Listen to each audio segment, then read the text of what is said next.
All right. Hey, welcome to another episode of Coach P's Perspective. I am pumped. Today I have two men on who are high-level businessmen, high-level human beings. And so they are the founders of Flux Footwear. We're going to talk about that here in a little bit. So we have Benjamin Loschen, and we're gonna go by Ben. All right, official name Benjamin, and Isaac. Perfect. So, man, thank you for being on. I appreciate it. Hey, thank you for having us, Coach. Really appreciate getting to be on and just have a conversation with you today. Yes, sir. So, and since we have both of you on here, we're going to kind of just converse back and forth. You guys fill in for each other, however you want on this. And I'm just going to start with this for our listeners, get to know you and know your background. So if you guys would tell me, where'd you grow up at? We have a lot of athletes and coaches listen to this, maybe some of the sports you were in or the fitness world that you may have been involved in, and we'll just roll from there. Cool. Yeah. Well, Isaac and I were both rural Nebraska boys as far as origin goes, but I'll let Isaac get into that. Myself, I grew up 30 minutes south of Kearney, Nebraska, a little farming community there. So, for me, on my dad's side, it's 4 or 5 generations of farming. As soon as they could buy a homestead working on the railroad, they bought that and started farming it. And that's still where we are today. And my mom, she's actually from Orange County, California. So it was really nice to grow up in that sort of environment where I had the hardworking work ethic of Midwest farmers and the curiosity and exploration of the world, and just the opportunity to see so much more than just the Midwest just by being at home. So I was homeschooled. My mom was a huge part of my development. One of my favorite things, this was actually just a couple of years ago, I asked her, how did you parent and educate us so well? Because I'm very different than my other 2 siblings. And one of the things that she said was, I just gave you more of what brought you joy. And so they did a really good job of raising us in a way that we could really excel. We could find things we were passionate about, and then giving us the resources to be able to do that. And so for me, my life has been pretty explorative. I've done everything from exercise and health and fitness to mission work in third world countries to running businesses now. Awesome. Actually, more of what brings you joy. Love that. Yeah.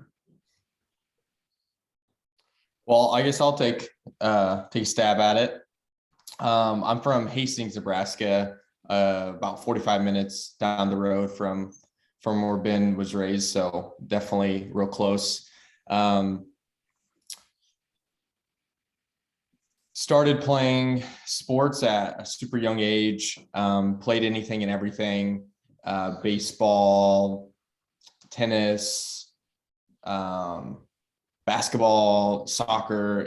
I think it's interesting, from the big cities where athletes sometimes focus on one sport at a very young age. I have a nephew that, because it's so competitive, he's had to only pursue baseball in a club setting. But, coming from a rural, smaller town, it's kind of like you have to play everything because we just have such small classes. So definitely, had experience in several different sports, but found my niche in tennis. So played tennis in high school, actually helped lead our team to our first ever state team title, which is pretty neat. Usually like the Lincoln and Omaha schools would always win, but out in the middle of nowhere, Adams Central, we got the title one year. So that was pretty fun. And then went and played college tennis at Hastings College, where I got my degree in accounting. And we'll jump back a little bit here. Even from like a young age of 5 or 6, business had kind of always interested me, even though funny enough, I didn't like really fully understand it as business. Like I didn't know I was doing business. All I knew I was doing was making money to get things that I kind of wanted to get. Cause like we had a little cul-de-sac in the back of our house. And I remember this one time I recruited all the little neighborhood kids, and we made brownies and lemonade, and we had a little wagon, and we went around and we sold lemonade and cookies. And, you know, recruited them to kind of go out and was my first scaling experience, was getting little teams of lemonade and brownies in teams of 2, and just going out and selling those. And then had a mowing business that put me through college. Did that with my dad, and then, you know, did tennis lessons and ran, you know, the local umpire, managed like getting all the umpires for the little league. So yeah, that's kind of the origin story of business for me. I'd kind of been always doing it, but didn't like know that was what I was doing. I didn't even know the word entrepreneur, honestly, since, you know, I entered college. So it's amazing to me how people can just meet, and you often have a lot of things in common. So, you know, being up in Kearney, we talked about previously before we started recording, you know, we know Romero Cotton, and actually I got Coach Romero on national teams when he was in high school, and I've done a number of camps with him. And I've wrestled against Kearney a lot whenever I was in college, you know, great wrestling program up there. And then Hastings. So I wrote a book a few years ago, and I basically went on a tour of Nebraska speaking at colleges and high schools. Oh, wow. And Hastings was one of the stops. And I came in and I spoke to the FCA there at Hastings College. So, and then I also had a mowing business growing up, which kind of put me through college. So I bought 3 trucks, you know, one at college that way. And I'm from small town Oklahoma, and live in Kansas now. But anyway, so we're all Midwestern guys, you know, which is awesome. Except for Ben's got that West Coast, flag. Got a little West Coast flair. Yeah. So, all right, man. Well, let's talk about, for you guys, post high school. You know, going to college or pursuing, however you want to lead it, but you know, going ahead and pursuing business ventures, things like that. You know, Ben, you talked about doing mission work, which is incredible, and we can do mission work in our own backyard. We can go overseas, but having that dedicated time to do that, I would love to hear about that a little as well. Yeah. So for me, I graduated from public school, applied around. I went to UNK. I wasn't for sure what I wanted to do, but I really wanted to innovate. I really wanted to learn how to make things. And along with that, there was a philosophical bent for me of just kind of finding meaning, finding purpose. And so in that, I started as a physics major. I quickly learned that there are a lot of things that I don't necessarily like about physics, or at least the process of running that career path. And so I switched. I double majored in philosophy and exercise science, with the intention of being able to help people, coach people, help them improve their quality of lives. You know, and so that's what I was studying. And about partway through my sophomore year, I had a pretty radical spiritual encounter, and it really shifted my mindset as far as what people actually needed or what I actually had to give. You know, and so I finished up my sophomore year. I continued that same path of study, and went ahead and did my junior year. But after my junior year, I decided, you know, I really think that I would like to go ahead and do some missionary work, and just really go on a journey of hearing the Lord and taking risk and learn how to walk by faith. And so that's what I did. And I ended up in quite a few different places. I got ordained through some relationships here, and ended up traveling to Guatemala, Honduras, Mexico, Nepal, and South Africa. And in that, just doing all sorts of different things, whether that was helping construction in hospitals and orphanages, or, you know, teaching, helping some of the very remote tribes in Latin America. But where the entrepreneurship really kicked back in for me was when I was in far western Nepal. So I was in Nepal for 3 months. It was really just, I bought a one-way ticket, felt like I needed to go, had enough of a relationship to at least have a place to stay, and went. And part of that trip was outside of Kathmandu in very, very remote parts. And so we hiked about 150 miles of Himalayan foothills. And this was, to give an idea of remote, there's Kathmandu. We hopped on a plane for 2 hours. We flew, we landed there, we rode a Jeep through, hard to call them roads because half the time or part of the time it was a river, part of the time it was a road, part of the time it was a cliff. It was pretty insane. So we rode in the back of a Jeep for 8 hours. Then we crossed a bridge, and that's where the actual backpacking trip started. And being out in those parts, it was pretty fascinating because we would get to these villages where the kids have never seen like a Caucasian, a pale-skinned, bright-eyed person before, and we're all pretty big, right? So I'm 6 foot, 200 pounds. My good friend Matt was with me, and then there were 3 others that we were with. All of us were just pretty large in comparison to, remote Nepali people. And so the kids would be scared of us, and run away. And after they would warm up, they would ask us questions like, do you know John Cena? Do you know Katy Perry? And it blew my mind, guys. It really shifted my perspective that when it comes to being able to have influence and make a difference, just being there, at least for me, with the things I'm passionate about, with the things that I enjoy and the skills that I have, perhaps it's better for me to learn how to resource many people to go and do this sort of work versus be the person that goes and does it. And so when I came back, I was really passionate about seeing how I could do that. At the same time, I didn't like just raising support.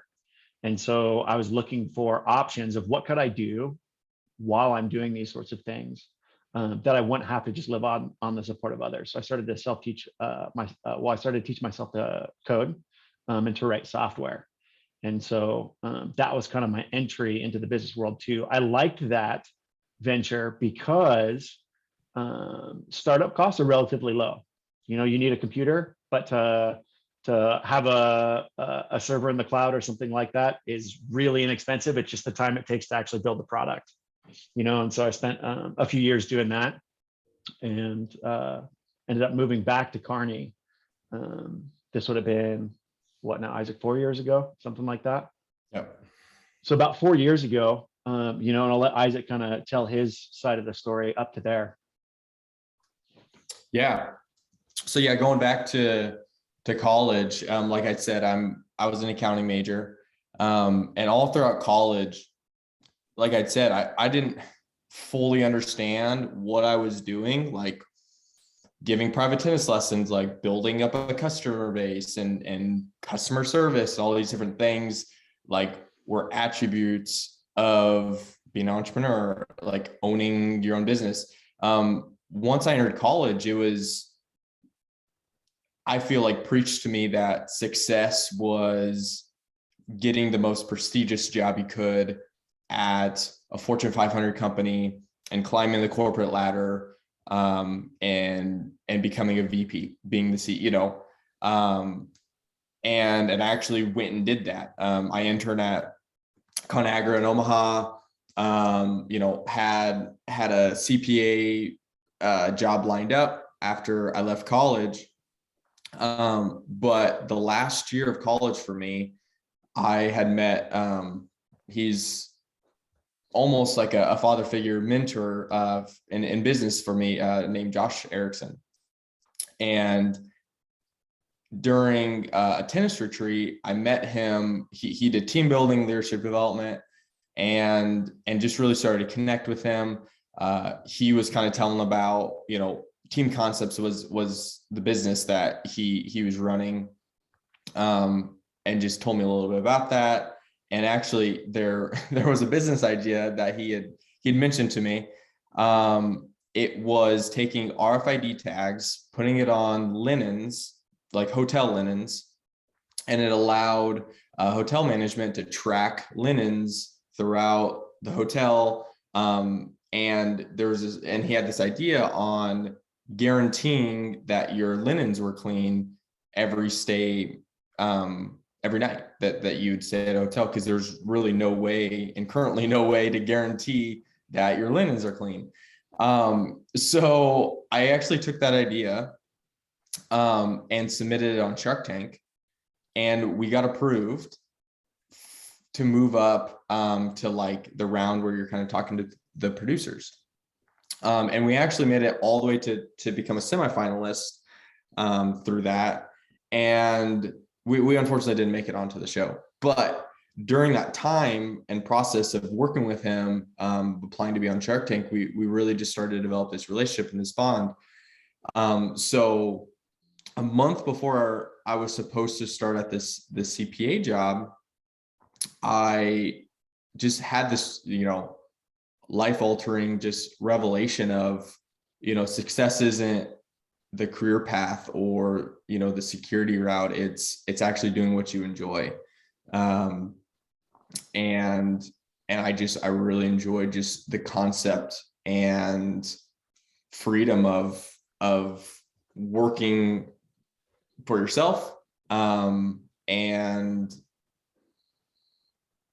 helping build something from the ground up. And so I actually had quit before I even started the CPA job and went to work with Josh at Team Concepts. Just him and myself. And we'd worked on that for 2 years. It was just crazy. We traveled all around the Midwest, teaching leadership and development skills to college athletes, high school athletes, and even, business executives. So that was just a really great experience of just, being a part of a small business and helping grow that with them. While I was doing that, I bought a house and was needing to furnish that house. So I kind of had this itch of like building furniture. And back then, this would have been 5 or 6 years ago. Back then, like the pipe and wood industrial furniture wasn't as nearly big as it is now. Like the only place you could really find it was going to Hobby Lobby or just like Walmart. And it was just really cheap particle board and fake metal. So myself and a friend, we decided to start building that to furnish our own houses. And in doing that, we also were part of this Bible study. And we had this idea of, similar to kind of what Ben was mentioning, is like creating funds that allowed other people to bless others. So the idea is we were going to make this furniture, sell it on Etsy, and use all the profits to create a fund to then go, help school psychologists and just individuals in the community that had connections to single moms, kids, and, help pay off indebted lunch balances, single moms that just their car just went out and needed to get that fixed. They were late on utilities, so the utilities were shut off. So we started doing that for a year, just as a side thing, like nights and weekends. And actually it grew to the point where it got so big that I actually had to leave Team Concepts, and we pursued that full time. So we grew that to, a seven-figure business. And while I was doing that, I guess we'll kind of merge paths here, and I'll take it to kind of how Ben and I had met. During that time, Ben had moved back to Kearney while I was there, and we had a mutual friend, Ryan, and they had a guys' night that Ben and him were kind of a part of. And then I knew Ryan throughout elementary school and high school, and we started going to the same guys' night. And while Ben, was interested in business, I was obviously interested in business. They recommended that it's funny, like, I feel like we were set up on like a date. They're like, hey, you guys, you guys should just meet up. Like, you guys are both interested in the same thing. So, that's what we did. We had a coffee date. And it was really like, it was a really actually a really special time. Like we both just had a very open and honest, like heart-filled conversation of like, hey, we feel like we're the only two young people in Kearney that have this vision of doing business in this, e-commerce, like online space. And yeah, quite honest, we just felt kind of lonely and having, the same vision for us. We had no idea what it was going to look like, but I remember leaving that coffee shop and we did commit to each other of, let's just continue to get to know each other and figure out what it is that we're supposed to do together. Because I feel like we both, at least I did, had this feeling of like we're supposed to do something with each other, like together. But we had no idea what that looked like. And I'll pass that off to Ben to kind of just talk a little bit deeper of like the things that we started to do and how Flux started to develop, and this idea of what Flux Footwear eventually is now. Mhm. Yeah. So to preface, I've always enjoyed sports and athletics. So I was my favorite sport in high school was basketball. After high school, I really got into researching alternative methods of training. So I was familiar with standard strength training, cardio, the classic things you learn doing sport. But I was curious about how did old world strongmen do this? Because even when you look at pictures of them, they weren't necessarily gigantic like we would see in bodybuilding magazines and so on and so forth, but they could lift immense amount of weight, or they had incredible endurance. And that just got me curious. What was the difference? Not even necessarily if it's better or worse, but what were the difference in methods, and what are the difference in those sorts of outcomes, and so between studying old world strongmen and movement practices that are more out of like dance and acrobatics, so that'd be things like Ido Portal or gymnastics coaching and those sorts of things, and kind of just building a vocabulary of other methods of training and what the benefits as well as the cons of those things were.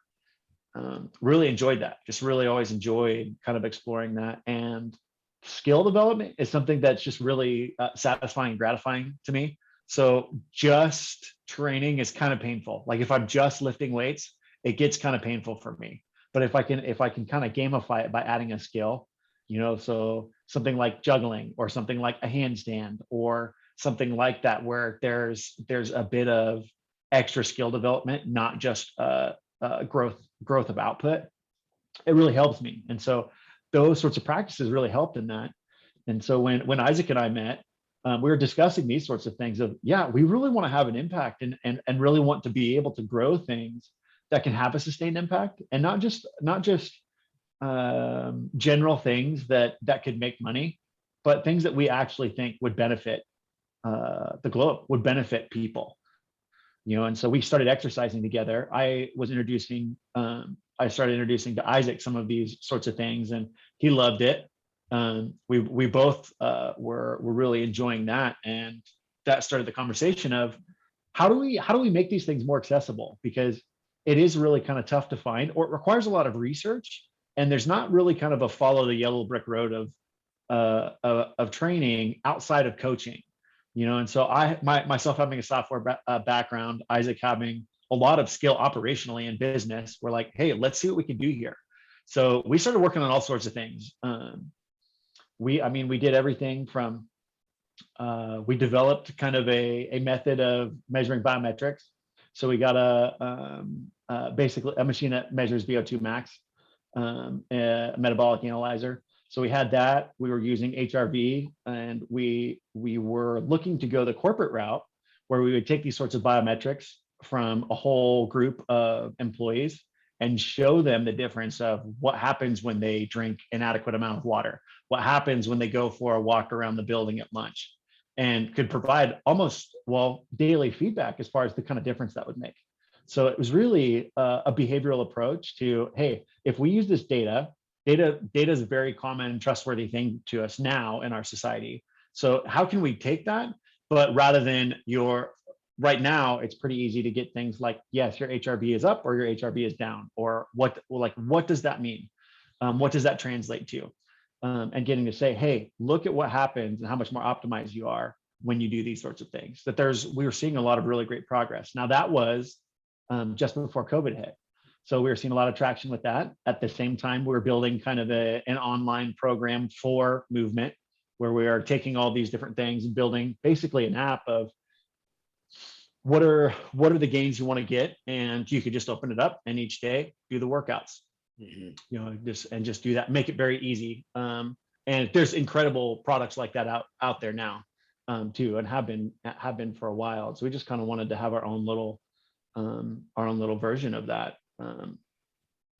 that conglomerated all of these practices. Now with that, where the shoes come in is, I had an ankle injury playing high school basketball, and this would have been my senior year, and I was 17 years old and invincible, and ended up spraining it really bad. I took the weekend off, but I wanted to keep my starting position, so I went to practice Monday, and I had about 2 days off of it and went right back to practice. Even into college, it never quite healed right. It never quite worked right. And so I just researched, what can I actually do here on my own to rehabilitate this, and learned a lot about feet. Just a fun little trivia fact: we have about 200 bones in our body. 26 bones are in each foot. That means a quarter of the body's bones are literally below the calf, are below the shin. So we have a lot of technology and a highly complex developed apparatus at our disposal. And that's also our point of contact with the earth. So if that's wrong, everything else above it on the kinetic chain goes wrong too. And so I learned quite a bit in that regard, as well as how dynamically it functions, and how much our footwear can optimize it for a certain activity, but it will atrophy in other areas. So it's kind of discovered, like, most shoe footwear is built for performance or aesthetic. It's not built for sustainability.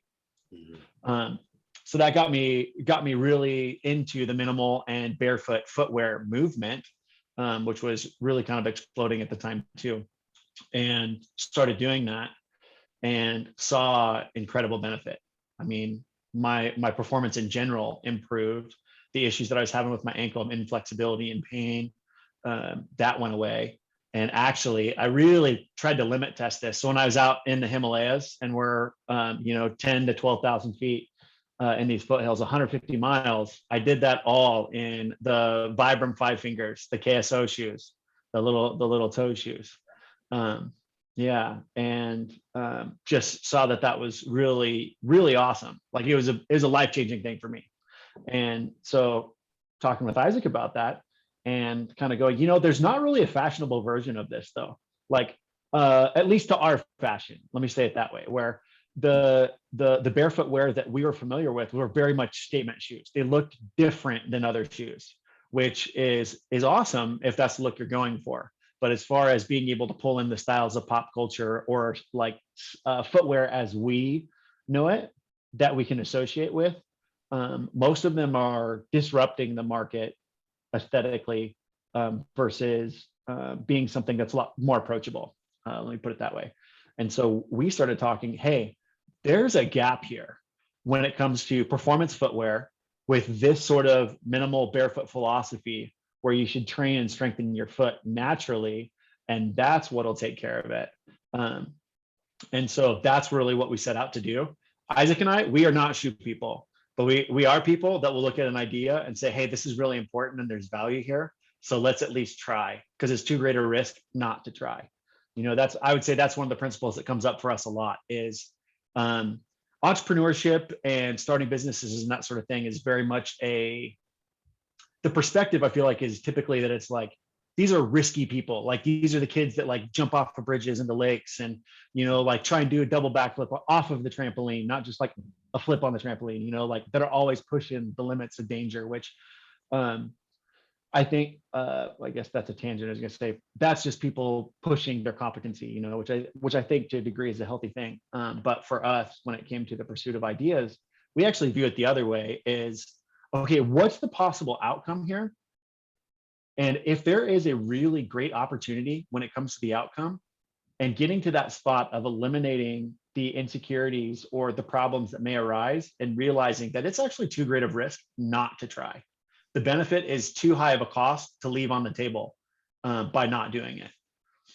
You know, and so that's where we got with these shoes. And there were a couple different brands that we were interested in. So we just literally started emailing manufacturers saying, hey, can we start with this shoe? And can you help us modify this? And we didn't get very far. You know, so we have a third partner, which kudos to him. He is on I assume a Valentine's Day hike with the love of his life. And that's why I wasn't able to make it today, because he'd made plans with her. All right, hey, but before we jump into the rest of Flux, I want to interject real quick, because my degree is in health and human performance. I'm a functional training freak. Let's go. And I am also maybe a sneakerhead a little bit, and I have been literally since I was like a third grader. That's when I very first started mowing yards, and I started buying my own. That's awesome. Yeah. That was the motivation. I need this. So for me, you just want to buy stuff. That's why exactly. So, all right, with the functional strength training, and I grew up like with the more bodybuilder style training and then Olympic lifting and things like that. Discovered TRX, Bulgarian bags, kettlebells, all these other things. Started training all those. Yeah, the kettlebell, that was a game changer for me. Yes.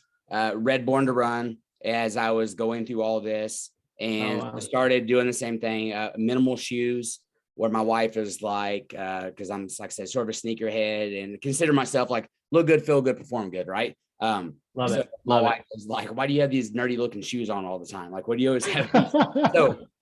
So when you say that, right, in the minimal shoe category, there was a big disconnect between like, hey, these shoes are truly functional and they're going to help strengthen your feet and help you with performance, but they don't look good with normal clothes, right? Like, so they sort of stand out or whatever. So I'm always sort of searching for the perfect minimal shoe. And so whenever I saw you guys, I saw Flux, and I'm like, okay, these shoes look incredible. And I started reading about the technology and all the things that they could do. And you guys are great at marketing. I'm like, I got to get these shoes. And then they weren't available. And then I was like, okay, I'm going to come back to these. And then they weren't available again. So just not long ago, I saw a picture of them again. And I'm like, okay, I'm going to look this company up. I'm going to read about these guys, because I'm going to try to find some of these shoes. I love what they're doing. And then, so I'm able to, connect with you guys, which I'm so grateful. It's amazing. So many high level people are accessible if you just take a little time to reach out. Right. And it's so true. Yes. So anyway, so took the time to reach out, and now getting to hear your full story. I just actually ordered my shoes last night. Can't wait till they get here so I can wear them and rock them. But okay, so now we'll jump into like your third partner. I want you to talk about him, but before I do that, and you've probably been asked this question before, I'm a dad, and I have dad jokes, and I'm also sort of nerdy in a way. But okay, so Flux, man, like flux capacitor, like these are futuristic. Like, where did the word Flux come from? Oh, you'll love the Midwesterness of this story. Okay. Isaac and I are talking about what we want to do is we want to take these things that improve people's health. Right now, technology hijacks your life. I mean, even the way social media is designed, it actually hijacks you. And so there's I don't remember if it's Tristan Harris or who it is, but they basically say there's going to be two kinds of people in the world. There's people that use their technology, and there's people that technology uses them, right? And so for us, we're like, how do we actually take technology and help optimize quality of life for people, not hijack it? And so in that became like, that was the ethos for where Flux came from. So we were doing all these things, right? So we've got this biometric coaching thing that we've got going. We've got this, exercise platform we're trying to build. We're trying to make shoes. We're working on some different whole food supplements and all these sorts of things. And what are the overarching things? And so if you look up Flux, the very definition, there's some interesting things about it. One is it's what a blacksmith will use to make metal more pure. So when they add a flux agent to like iron, that's how you get steel. You get a more pure version of it. on the when you add it. And the other side of it is that's the state of change. It's the state of flow, right? And so how do we create lives that seamlessly flow throughout its changes, right? And so that for us was really kind of what are we getting at here? That like we want to be a company that really helps people live in a life that is a constant state of change, you know, and being able to flow in that sort of a state. All right. And to add that, so Ben didn't even tell you the good part. Oh yeah, so here's the Midwestern part. So the good part is that's like the PR version. The nitty gritty is how we actually, like, we talked about it at my house, like that's where we developed it, right? And we're talking about it all day. So inevitably we got, what are we going to call this thing? Okay, what's the brand going to be? Yeah, what's the brand going to be? Okay, so now we're hungry, so we go to Raising Cane's. Yeah. Yeah. Chicken. And on a napkin, Yeah. and on a napkin Literally a is napkin, where yeah. we mapped out the logo. So at Raising Yes. Cane's was like where we got like the iconic Flux X. And that X, the intention behind it is the same ratio as the golden ratio or the Vitruvian man. You know, the Leonardo da Vinci's, and before that Vitruvius's man, perfect proportion, you know, trying to bring that balance amidst a state of change. We thought that was a really great representation. And how do we distill that to a single symbol that would be easily recognizable? And that's how we landed with that X in Flux too. All right, that's awesome, amazing. I have a super close friend here in Topeka who runs a multi-million-dollar financial advising firm, and as a founder, and him and his partners literally sat at their kitchen table and wrote on napkins when they founded theirs. It's amazing the way the human brain works, the way God works, and brings people together. So, anyway, napkins, man, napkins are like, yeah, that's where like the greatest ideas. Who invented the napkin, man? Like, yeah. Kind of stuff. Do you guys have that like framed somewhere, or did you just wad it up and throw it away afterward? I think Isaac might still have them. We've got a whole pile of notes of our initial things, but Isaac's moved since. He's in Dallas, and the other partner's in Denver. So it's kind of a fun thing about us too culturally is we're a fully remote company. Yeah. We actually do all of this long distance. But okay, all right. Your third partner, designer, type of thing. So tell me about that. Yeah, I can get into that.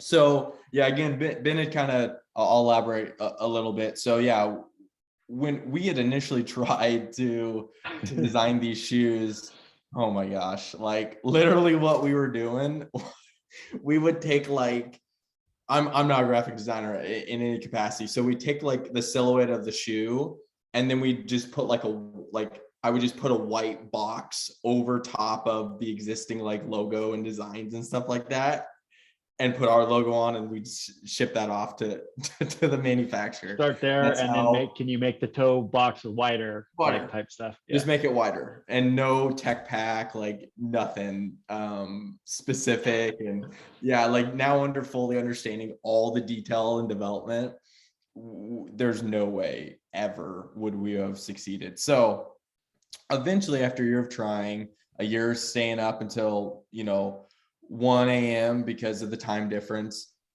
working with these manufacturers, we're just like, this is not working.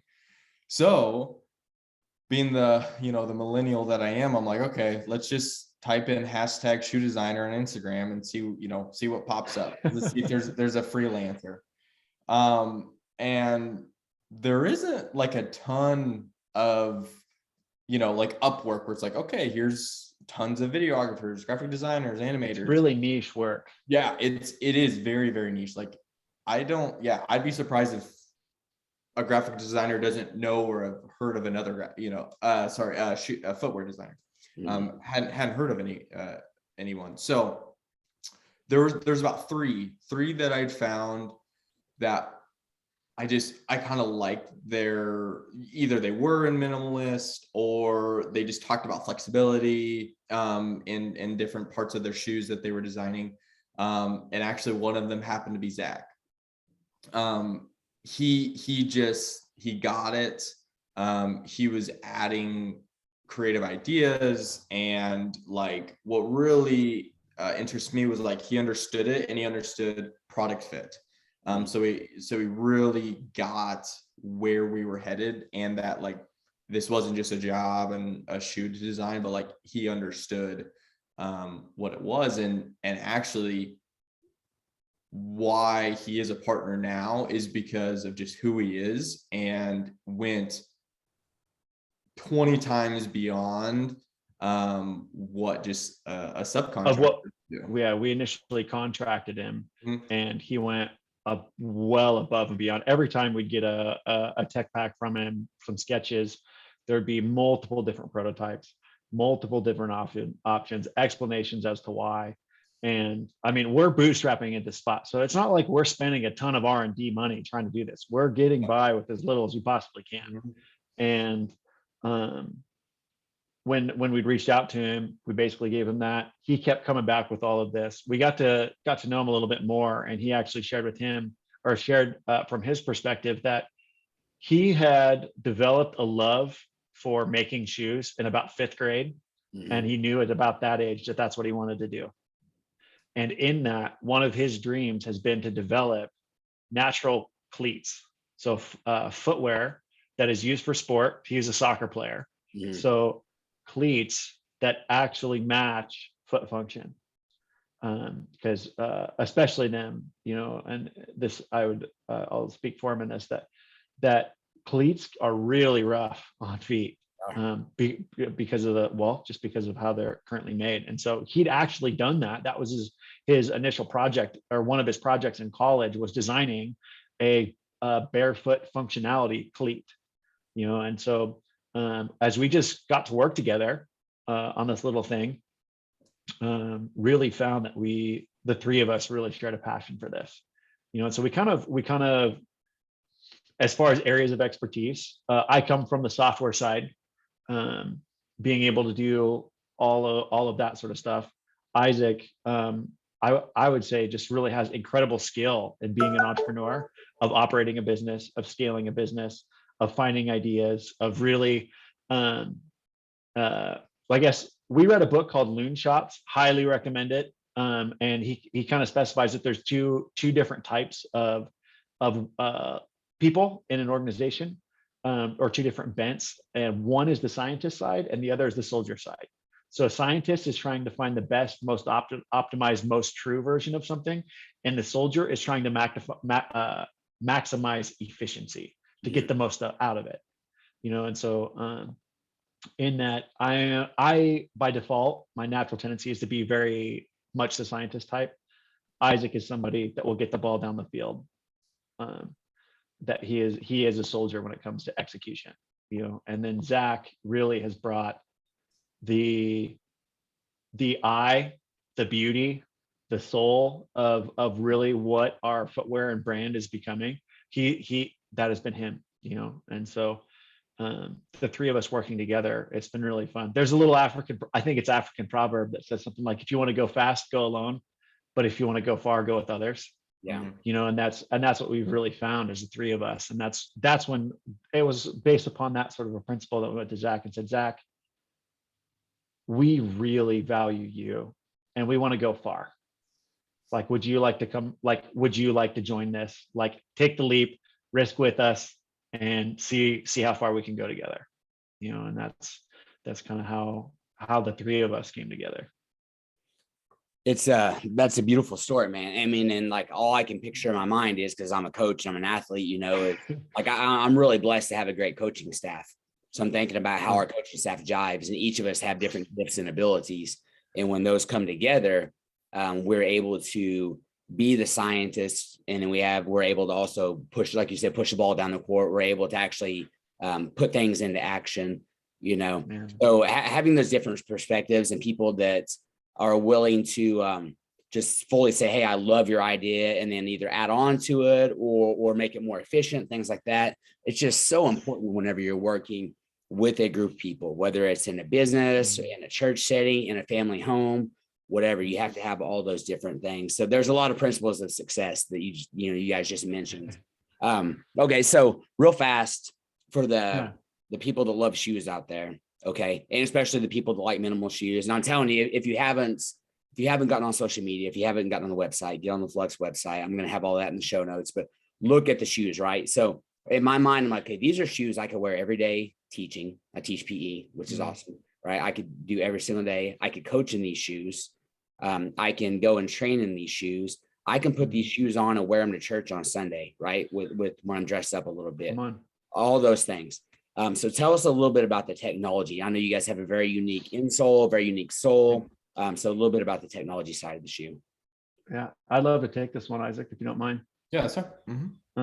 There's really two major portions to it. One is on the insole, and you can find this on our website too. When you look at it, it looks bumpy. There's these different hexagon pads, and that was very intentional because one, it provides a level of flexibility, but it also provides neurofeedback or biofeedback or proprioception, whichever term you'd like to use.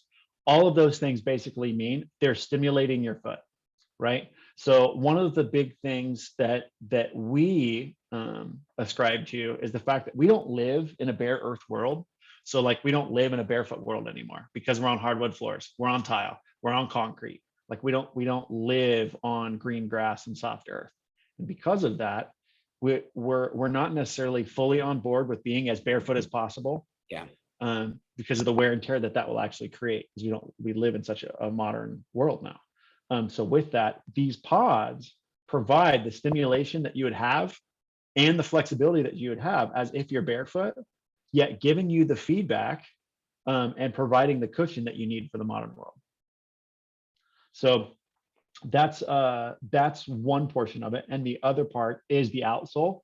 It's a process that's given a lot more flexibility, where there's actually two different injections in the sole of rubber, and you'll see on the bottom of it, and you can squeeze it and see how flexible it is. That provides, again, another layer of flexibility from the inside of the shoe all the way to the outside of the shoe, that even though you've got some cushion, you have an incredible amount of flexibility. So it's really fun. One of the major things of feedback we get is, one, I feel like I can still feel everything beneath me as I'm walking, which that might, for some listeners, that might be something that seems a bit strange.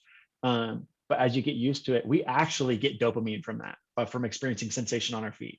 So you actually will end up really loving that. Yeah. That's so I'm talking to you right now. I'm sitting at my desk in my office where I record my podcast and do most of my work. And I have my feet on an earthing mat right now as we're talking. All right. So, and you talked about the biofeedback that you get. So I love that you said you get biofeedback, but we also live in a modern world, because we have very minimal shoes, which I like ground feel. I want to be able to feel the ground. I want to be able to biofeedback, but at the same time, this is coming from someone who's worn minimal shoes, very minimal shoes for, I don't know, 6-7 years. I train in wrestling shoes most of the time. On the wrestling mats, I lift in wrestling shoes, which are very thin. And, but just in the real world, I mean, we went to Disney in the fall, took our family to Disney. It's all concrete, right? And I'm walking around in not your shoes, but I'm walking around in another company, minimal shoes. It's a company I really like their shoes a lot, but my feet were destroyed after a couple of days. Oh, man. And I'm someone who has been wearing those kind of shoes for 6 or 7 years, right? Trained up, walking on concrete the whole time. And my wife, who has very traditional shoes on, and she's like, "Oh, my feet are fine." I think I have pretty strong feet, and I train them. So in the real modern world, you literally need some cushion, right? You have to have some cushion underneath there. So you guys are blending the best of both worlds, which I think is not only a smart idea, it's just a very functional idea in how we live in society today. So kudos, it's brilliant. I love it. I can't wait to start wearing the shoes and rocking the shoes. So we like to say it's the 80% shoe. So it's like you can do 80% activities during your day. To be completely transparent, like you're not going to be lifting 500 pounds, your 400-pound back squats, you'll slide in the shoe as it compresses. Probably not the ideal shoe for that. So definitely, like, it's evolved as people have been wearing it, because like, hey, let's put this out and see what happens, it definitely is that every day, like people love working out in it. There are limits to it, and that's, you know, I'm sure I don't want to steal your thunder about kind of where Flux is headed, but that's like definitely a starting point for us of when we introduce it. It's like, this is gonna be your 80% to be able to do most things during the day. Yeah, and that's the current product we have, and we will. You guys will actually be probably the first to know this. We've been working on some other products that we're planning to release, but we're not far enough along to be able to provide any timelines. Mhm. But for more performance oriented shoes, we're well in the works to be able to cover more intense workouts. All right, very cool. Yeah, so I was going to ask, you know, where's the future of the company going? So that's awesome, and I like to see that, and I like that you guys say this is because personally, I mean, that's the thing that I feel like I've been missing is just that everyday shoe. I have shoes I feel like I can lift in, I can do multi-directional training in, things like that, but the everyday shoe that provides both. Okay, you guys have already mentioned some of them, and just kind of rack your brains real quick and throw out as many as you want. But what are just a few principles of success that allowed you guys to work together? Your marketing is phenomenal. I've already mentioned that, but it really is. Market well and just run a successful business, because principles are principles. They apply everywhere once you know them, right? Or they apply most places. So what are some of the things that you all have learned along the way or along the journey that are principles of success that have allowed you to, hey, we're kicking butt with Flux, but also in our other businesses or other areas of life? Yeah, I'll kick off. You know, we'll go way back to the origins of Flux, and, you know, kind of going in depth a little bit.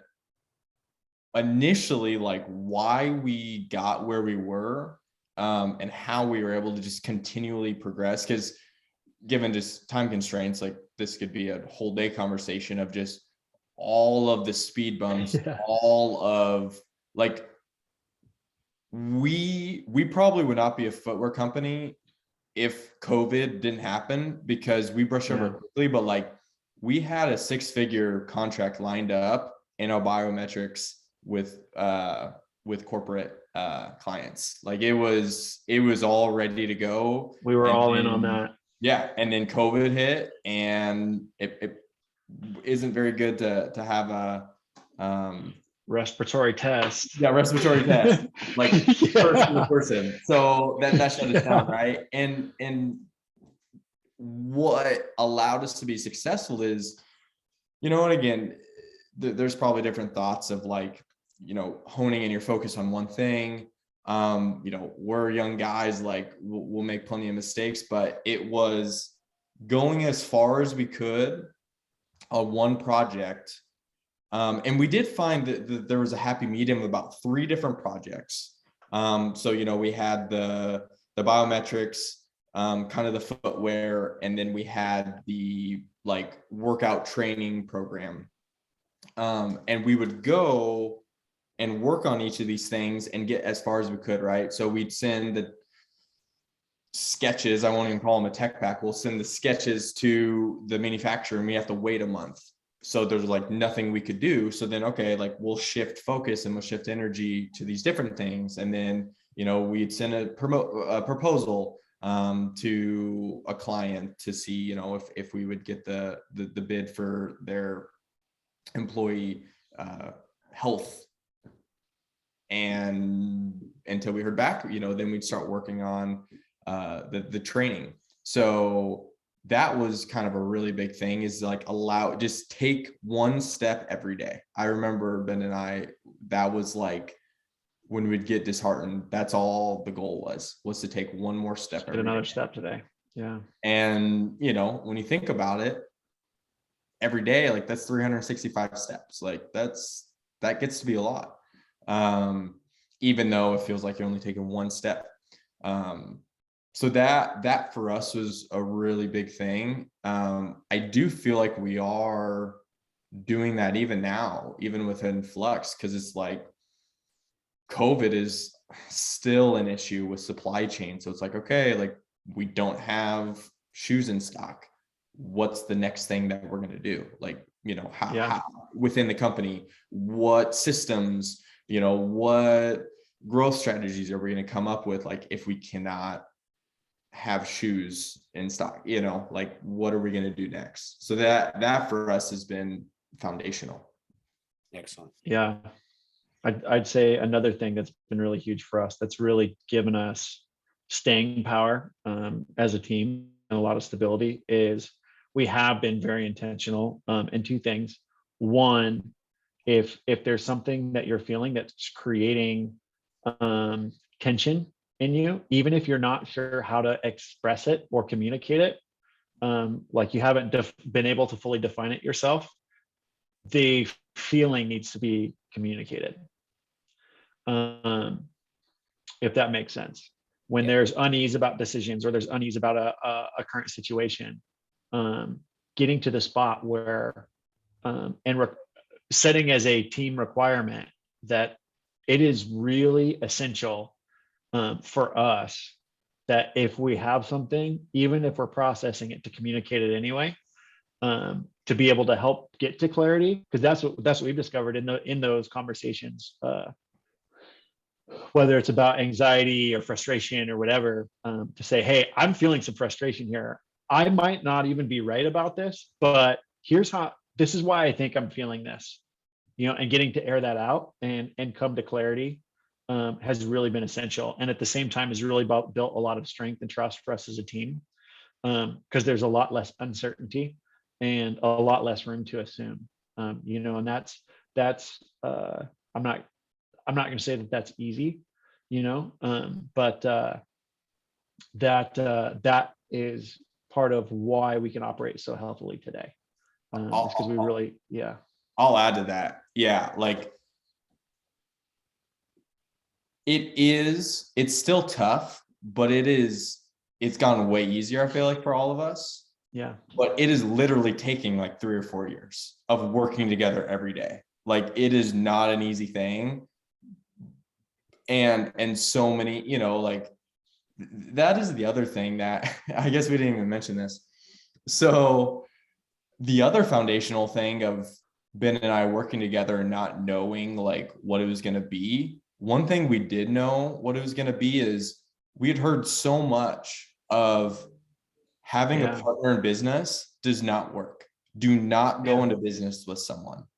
You have to go it alone, right? Like the Apple story with Steve Jobs and Wozniacki, right? Like there's so many stories where there starts off as two, but it ends up always being one. And we wanted to do business differently and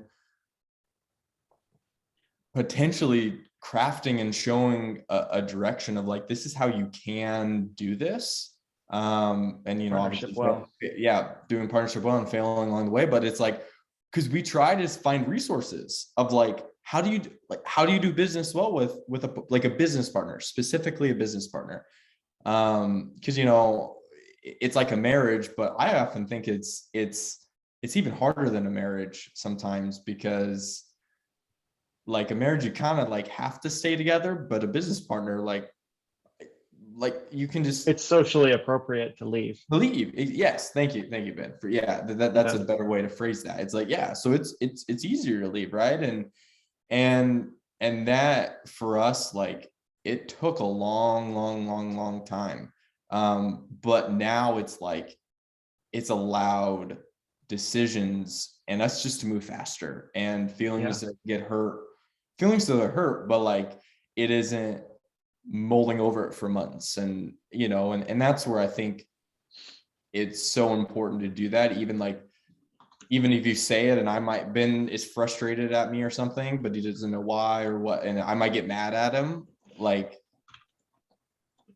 regardless, Ben's gonna get mad. Ben would be mad at me if he didn't bring it, like there's always gonna be something not perfect, and having that grace for the other person of like, I don't know if these are right words, but this is how I'm feeling, like, let's talk about it. But I do want to like let the listeners know, like, this isn't a thing it's tough to do right away. Like trust is inevitable step that you have to take. The one of the foundational things, I think, to put it in a sentence or two for us, is that we've been very intentional about communicating and acting out the fact that the worst outcome is not the failure of the business. The worst outcome is the failure of the relationship. Mm. Yeah. That like we have to actually be more committed to each other and to the benefit and good of our partners more so than the company, because like we start to justify and do weird stuff if that's not our intention, and that does go for any other relationship you might have. That's a baseline skill. Just as kind of a fun little story that illustrates this really well. It's actually a children's book. It's called "There's No Such Thing as a Dragon" by Jack Kent. It's a cute little story. Dragon shows up on the little boy's bed, the size of a kitten or something, I think is what it says. And then he tells his mom, and she says, "There's no such thing as a dragon." And the dragon just keeps growing and growing and growing and growing. And the dragon actually ends up running away with the whole house because he grows so big. And so they're like, "Where's our house even at anymore? What happened?" And the boy's like, "There's a dragon." And when they acknowledge that there was a dragon, the dragon shrinks back down again. It doesn't have, and so that is a really great little illustration of the action of being able to put your partners rather than the business first. Is if there's a dragon, call it out when it's a little dragon. Mm-hmm. Yep. Yeah.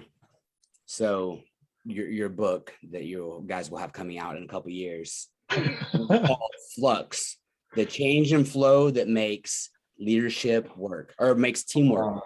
Come on, that's change awesome. and flow that makes teamwork work. All right. Writing that down. Yeah, do you get 10% royalties on I'm claiming that right now. So Flux, the change and flow that makes teamwork work.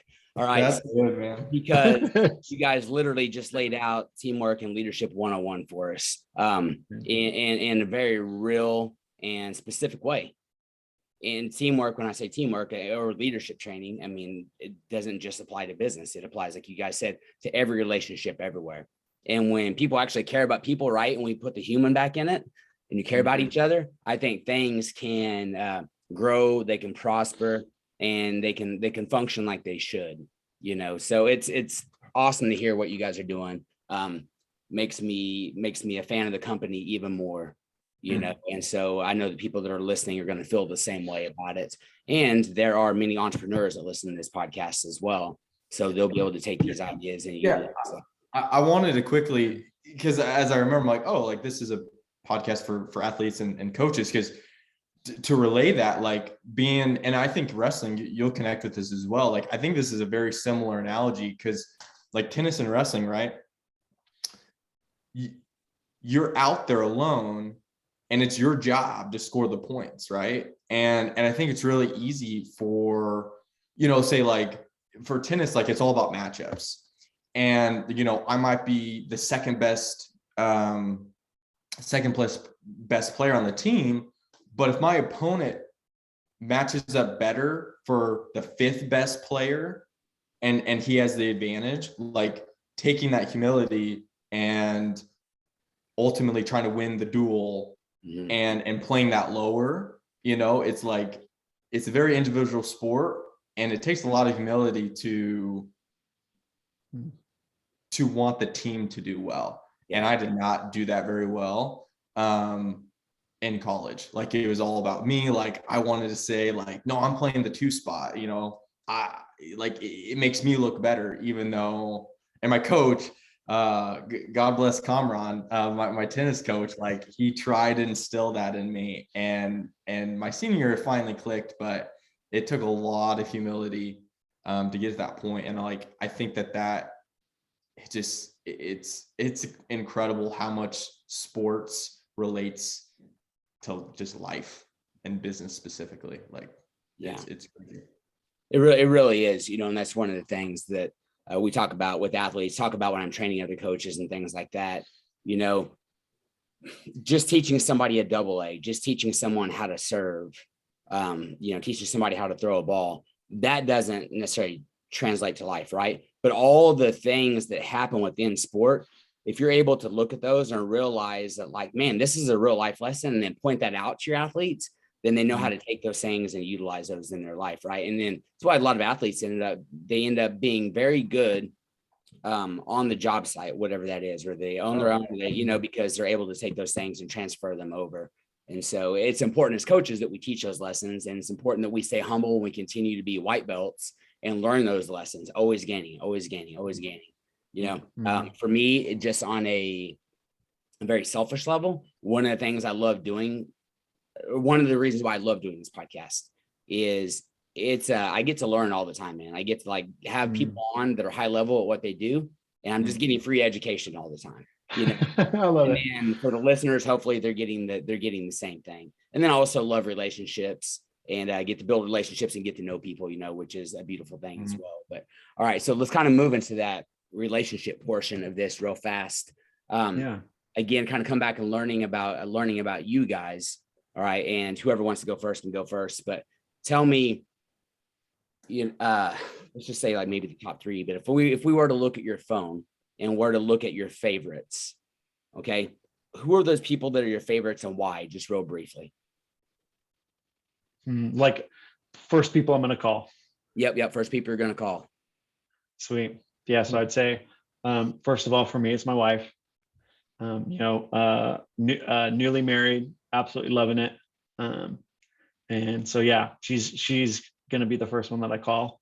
Then after that, it'd be Isaac and Zach. And then I have a good friend, Matt is his name.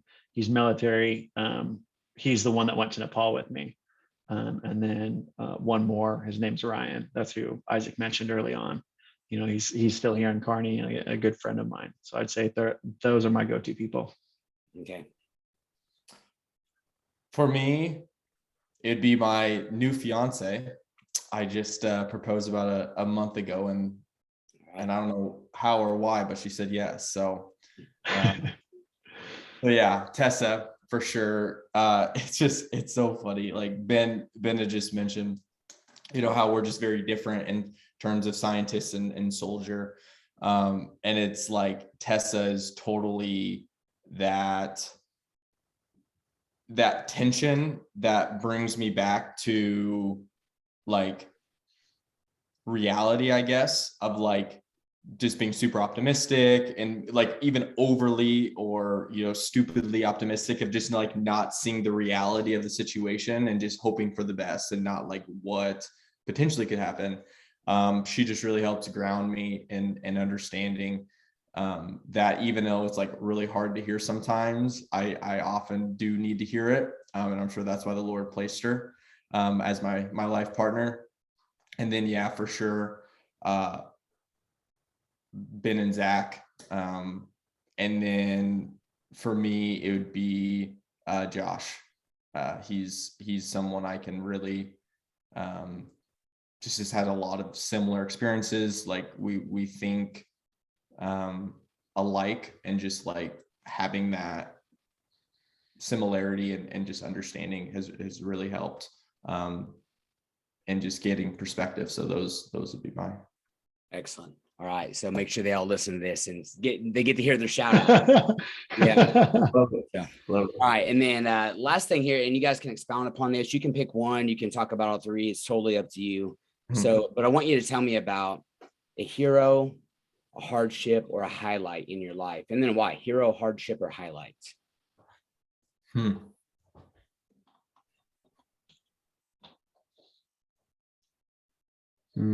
That's good. Yeah, I'd say for me, a hero truly is my mom. She came from a lot of adversity, and a lot of the characteristics that I'm proud of in myself are things that she really instilled. And she also provided an environment that I knew that I could excel. I had a level of security that I knew I could afford to fail. I could afford to be a difficult kid. I knew very deeply that I was loved. And that really set the foundation, and is something that I really aspire for, that outside of all of the external success, like my mom is really the person that I look at and I go, wow, that's what success looks like. Yeah. Like this is an eternal kind of success. Yeah. For me, I'll say hardship. So 3 years ago, I was diagnosed with ulcerative colitis, and I had gotten so bad that I was literally bedridden for 3 straight months.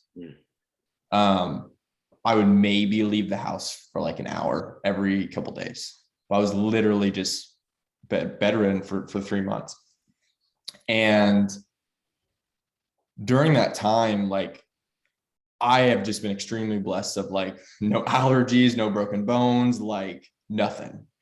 And haven't experienced like very many family deaths, or, you know, even in friends deaths like that just like, generally a lot of people in my life have just been really healthy, and just didn't like,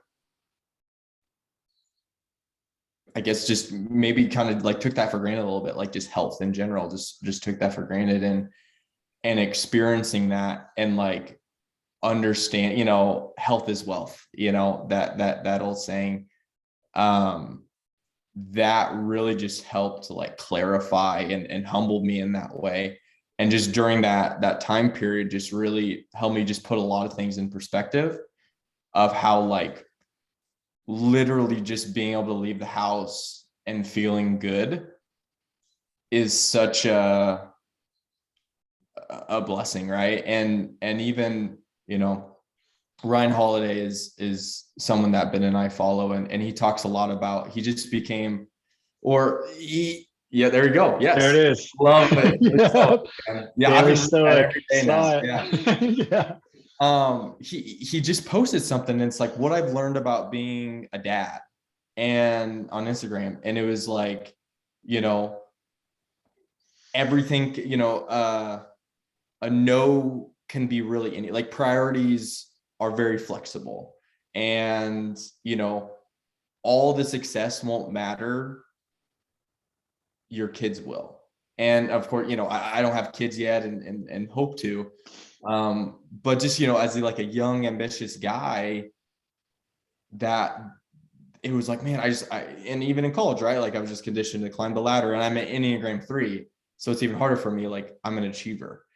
And it's just like, and the world just keeps preaching to us, and it's like, you got to achieve, you got to get more. And it's just, that was like the first time the Lord, I feel like, really humbled me, of just through just an enormous hardship of like, it isn't about the successes. It's about, it can just be as simple as health, and really just having that level of empathy, and gaining that too, for others, like when they're not feeling well or they're sick. Like I've been there, and it isn't all about achieving. It's just our health is very fickle, and just extremely important, and just not to take that for granted. And, you know, every day is special, and it's even more special like when you are healthy. So that for me is like really helped humble me, to just kind of slow down a little bit, and prioritize something other than, you know, just achieving all the time. Excellent. Yeah, great answers, man. So I want to say to you guys, Ben, Isaac, this has been a great conversation. Just looked at the clock, and I'm like, oh, literally, like I felt like we were talking for like 30 minutes, and it has 30 minutes. Same, man. Yeah. So yeah, it is Almost for not being the Joe Rogan podcast, right? That's right. Yeah. We made it the Joe Rogan podcast. So but say, you know, for you guys taking time to be on here and sharing about your lives, sharing about your company, your ideas, your thought process, your wisdom. I'm grateful, and I just want to tell you guys thank you. For those who are listening, you know, I'll have the website in the show notes. Make sure you check out the website. Make sure you're checking out the social media, and then you know, following Ben and Isaac. And you guys are doing great things, man. So, and now, like I said, I was a fan from afar, and now I'm even a greater fan. Oh man, well, thank you, Coach P. It's really a treat to get to spend some time with you, and get to just have some conversation and enjoy some new community. Yeah, truly honored. Truly honored. Yes, sir. So, all right, everybody. This has been another episode of Coach P's Perspective. May God bless you, smile upon you, and give you peace. Until next time, we're out.